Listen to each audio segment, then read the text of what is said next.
सवेरै उठी भोलि भारी बोकी बेसी झनु छ. Hey everybody, it's Tommy Norman with the Nashville Blues and Roots Alliance. I've got a special interview today for you. We've got Prakash Slim, who is an international singer, performer, educator from Nepal. He's got a great story to tell us. We caught up with him at Papa T's Barbecue, where he was opening up for Johnny Bergen in one of his first shows here in the United States. As always, if you want to support the Nashville Blues and Roots Alliance, go to bluesandroots.org. You can sign up to be a member and explore all our online content. And now, here's my chat with Prakash Slim. I went to the crossroad, lay down on my knee.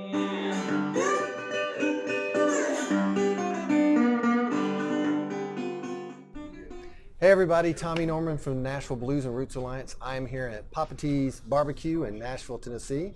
And tonight they've got a great show with Johnny Bergen, and also Prakash Slim is also going to be playing, and he's going to talk to us here for a little bit. Thank you so much for doing this interview with me. Thanks for having me. Absolutely. So let's get into the obvious thing. So you're from Nepal.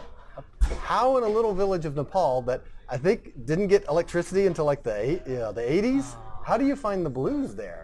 Okay, how I got the blues is, so I have to start from my little story. Okay. I was born in a field during the rainy season in a small village of Nepal. My village first electric bulb in 1983, first more current in 1995. My father passed away at the age of 29, leaving my mother with 3 children to raise. What food we could manage to obtain was earned by my mother, who worked in the nails fields. And I went to a public school where instead of desks and benches, had mats made of straw. And I was interested in music since I was a child. Right. I would play music by drumming against a water gallon and sing songs all day, what I heard on the radio. I feel that at the time music drew me to its well. When I passed grade 10, my sister gifted me a bicycle, but I wanted to play and learn guitar. Okay. But I didn't have money to buy a guitar. I traded my bicycle and bought a guitar. That was my first guitar, and that's how I started my blues. So you traded a bicycle for a guitar. What kind of guitar was it? Do you There remember? was one kind of Chinese guitar, Chinese guitar, okay. acoustic guitar. All right. Like that, I think my tragic childhood, economic depression, discrimination, other social issues made my way to the blues. Okay. Who was like the first people you heard that you really latched onto and really liked? Like that, in the beginning of my musical career, I listened to Jimi Hendrix, Eric Clapton, and the B.B. King. Right.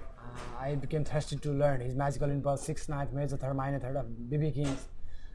When I heard Charlie Patton, Rob Johnson, Bucka White, then I totally shifted to the country blues style. Right. And so what attracted to you? So you start with kind of that rock and roll and more of that, Chicago blues and electric blues, and now you really do, have embraced that country blues. Yeah. What about the country blues really drew you in? Oh, it's about like, I think country blues is like, it's about life. There is a purity of lyrics. Yeah, it's deep like that. Roots music. Yeah, we can just talk about our feelings and daily, like the experiences of our life. Yeah, it's about life. Yeah, I think country blues is the form of early form of the blues. That from the rural then country areas. Right. So when you're growing up in Nepal, was there anybody else playing this music around you, or were you really the only one kind of doing it? No, there was like some kind of rock and blues Okay. bands. Still there are some active rock blues bands, but I don't know, there is still country blues artists. I don't know. Okay. And then when you started kind of playing your own thing and you started putting things online, and I think you started getting noticed in there, and I think I heard the story that somebody sent you a resonator Yeah. guitar. That's my first guitar, resonator guitar, sent by Fred Love from Tennessee. Okay. I just scrolling my screen, and then aimlessly I got to the page Acoustic Blues because Facebook page. Then I just got onto the page Acoustic Blues because I heard that one song like Me and the Devil Blues by Rob Johnson. Okay. I would listen from childhood, but I was not serious about that, the Robert Johnson and the Charlie Patton stuff. But when I heard that in 2017 or something like that, and then I practiced a week, and then I started just posted on Facebook. Then a guy called Fred Love from Tennessee listened my song, and then he offered me for a guitar. and then he sent me a guitar and some slides, and I started my journey to country blues. Okay. And I saw some of those videos. You play one of my favorites. I love I Can't Be Satisfied by Muddy Waters, Yeah. and I saw your recording on that. Yes, That was a thank you. great recording. So also tell me a lot about, you started doing a lot of blues in school. So how did that get started, and what does that look like? Well, I just wanted to that start the blues story and the history to educate people by the kind of forms like. Then I started to teach the blues in the schools, like from grade 3 to 7 or 10, whatever. Okay. Then I just started teaching like some kind of real, like Fred McDowell's numbers, spirituals numbers, and then history sometime. Then I just locked the door. There's not school do not allow there to teach the blues stuffs. They just like the children's songs or rhymes like that. Right. Then I just locked the door, and then I started teaching the slide songs, like that Fred McDowell song, You Gotta Move. Okay. And children just liked my styles, and then I'm just doing that like that. Yeah. And how receptive are kids to that age? I mean, obviously there's a lot of pop music out and things like that. And this is, blues is kind of, guitar rock in general is not super popular right now. How receptive are they to this music? They liked a lot. In between our class, I always just try to teach them about history of the blues and the rural areas, how the people lived, and then how they suffered, and then people loved that. The students just loved their story, and I just combined the stories and the music, and they loved that. Great. Well, and also it seems like, no matter where you are, people are having hard times and people are feeling bad, and this is music that speaks to that. And to that point, so you have your album, The Country Blues from Nepal, and it's got a great mix of, you're doing some traditional stuff, you're doing some instrumentals, but also some of your own stuff.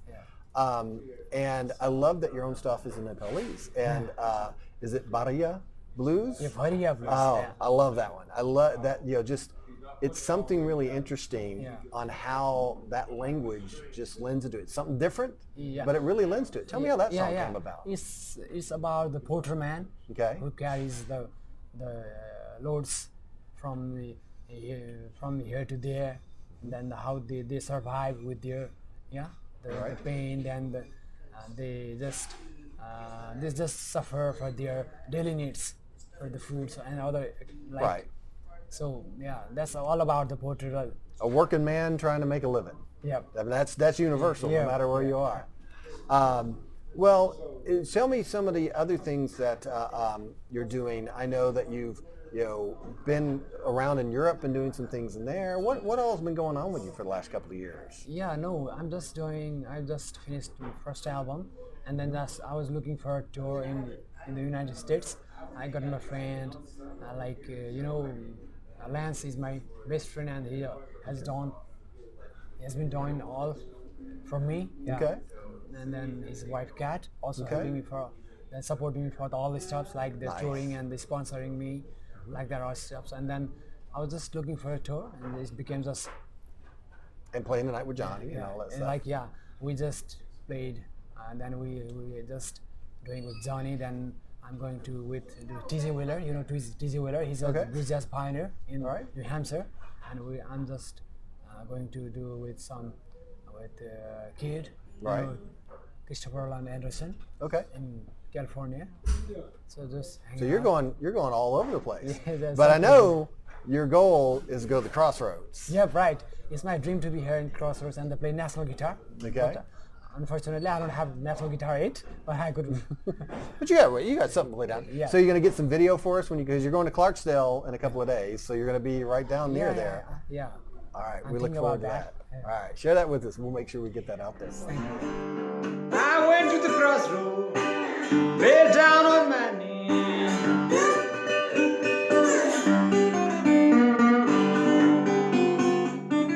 I went to the crossroad, lay down on my knees.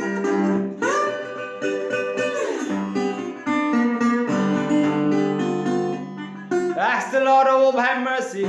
Say, poor Bob, if you please. Standing at the crossroad, I tried to flag around. So what are next things for you? Like after this tour, where do you want to take this? Well, just one thing that we don't have the proper venues for blues and the other contemporary styles in Nepal. So I will just trip here and play somewhere in the pubs and the hotels or somewhere, any festivals. And just I want to do my album. We're just talking about my upcoming city too. Right. This city and then playing the gigs. Right. All right. So do you think, like you said, it's maybe there's not as many venues and things like that in Nepal. There are the festivals. Do you think like you may eventually come to the States and be based out of here, or do you think you're going to want to stay kind of to your I roots? don't know, just I'm looking for an opportunity to do shows here. If I Okay. get enough shows and then There you go. All right. Well, thank you so much for doing this. I really appreciate it, and we'll make sure we get all your links up so everybody can find you and all that. And thank you so much for having me. Thank you so much. Thanks, everybody. गरिब keto सानो त्यो पारी गाउँको